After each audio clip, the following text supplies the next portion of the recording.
Hello বন্ধুরা, কেমন আছেন সবাই? নিশ্চয়ই ভালো আছেন। যারা বন্যায় আছেন তারা খারাপ আছেন। তো আমি কিছু কথা বলতে চাই, আপনারা মনোযোগ সহকারে শুনবেন। আমি কাউকে টোল করছি না। এই যে আমি যে কথা বলতে চাচ্ছিলাম, মিরাজ আফ্রিদি, সে বড় জনপ্রিয় একজন কন্টেন্ট ক্রিয়েটার। তার কিন্তু দুইটা হাত নাই। সে লাইফ জ্যাকেট পরে ত্রাণ দিতে গেছে।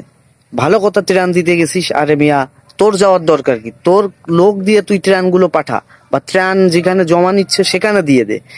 তুই গেছিস কুমিল্লায় ত্রাণ দিতে, ফেনী কুমিল্লাতে ত্রাণ দিতে গেছিস। আরে মিয়া, তুই যদি বোট থেকে পড়ে যাস তাহলে তোর উপায়টা কি হবে? কি হবে বল? তোর উপায় কি হবে? তোকে কে বাঁচাবে? আর যদি নাও পড়ে যাস, তাহলে যে কোনো কারণে যদি একটা ঢেউ লেগে তুই বাতাসে এমনি পড়ে যাস নৌকা থেকে, তাহলে তোর উপায়টা কি হবে? মানুষ বোঝে না। তুই ভিউ কামাইতে গেছিস?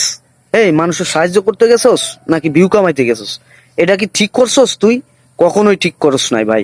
তুই এটা ভুল করছস। তোর উচিত ছিল কি, তুই তোর ত্রাণগুলো মানুষকে দিয়ে দেয়া। তোর যে লোক ছিল, তোর কর্মী আছে, তাদেরকে দিয়ে পাঠানো উচিত ছিল, আমি মনে করি। আসলে মানুষ, মানে এই যে সুযোগ পেয়ে, এই যে বন্যা দুর্গত মানুষের পাশে গিয়ে যাদের খাবার দিচ্ছে, তাদের দিয়ে ব্যবসা করে নিচ্ছে তারা। কেন ভাই এগুলো করছিস কেন? তারা তো ভিখারি না রে, তারা তো মানুষ। তারা তো আমাদের মতো সাধারণ মানুষ। তাদের আজকে বন্যায় প্লাবিত হয়ে গেছে, আজ তারা হাত পেতে তোদের কাছ থেকে খাবার নিচ্ছে। কেন এগুলো করছিস? এগুলো কি ঠিক হচ্ছে? কখনোই উচিত হচ্ছে না, আমি মনে করি।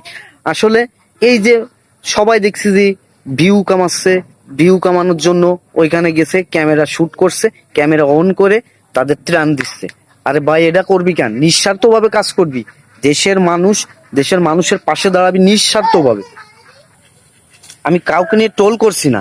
আসলে কি জানেন, মানুষ কিন্তু সবাই সুযোগ সন্ধানী, সবাই সবাই স্বার্থটা খোঁজে। আরে এখানে মানুষ বিপদে পড়ছে, মানুষের পাশে গিয়ে দাঁড়াবে নিঃস্বার্থভাবে। হ্যাঁ, ক্যামেরা ওপেন রেখে ত্রাণ দিচ্ছে। মানুষ ভিউ ভিউ কামানোর জন্য গেছো? কি জন্য? এটা তো আসলে এটা উচিত হয়নি, উচিত হচ্ছে না।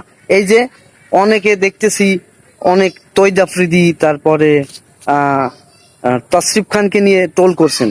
আসলে এটা করেন না। তারাও তো কিছু না কিছু মানুষের পাশে গিয়ে দাঁড়িয়েছে, তাই না? এগুলো করবেন কেন? এটা আসলে ঠিক না। তো মানুষকে টোল করছি না। মিরাজ আফ্রিদি ভাই, আপনি অবশ্যই আমার কথায় কষ্ট পাবেন না, কারণ আপনার ব্যবহারে আমাকে বলতে হচ্ছে। আপনাকে নিয়ে অনেকে টোল করছে, আপনি দেখছেন না সোশ্যাল মিডিয়ায়? কেন আপনি এতই করছেন কেন? আপনার সাহায্য করার দরকার, আপনি ভালো করে আপনি বাসার থেকে আপনার যে লোকগুলো আছে তাকে দিয়ে আপনি ত্রাণটা পাঠান। তো এটাই মনে হয় আপনার উচিত ছিল, কারণ আপনার আপনার লাইফের রিস্ক তো। আপনি যে ত্রাণ দিতে গেছেন, আপনি বোট থেকে পড়ে যান, আপনিই তো মারা যাবেন। কেন? এটা কি ঠিক হয়েছে? তো অবশ্যই সবাই মনোযোগ সহকারে ভিডিওটা দেখবেন। আর যদি ভিডিওটা ভালো লাগে, কমেন্টস করে অবশ্যই জানাবেন। আর পেজটা ফলো দিয়ে সঙ্গে থাকবেন। ধন্যবাদ সবাই, ভালো থাকবেন, সুস্থ থাকবেন। দেখা হবে নতুন কোনো ভিডিওতে।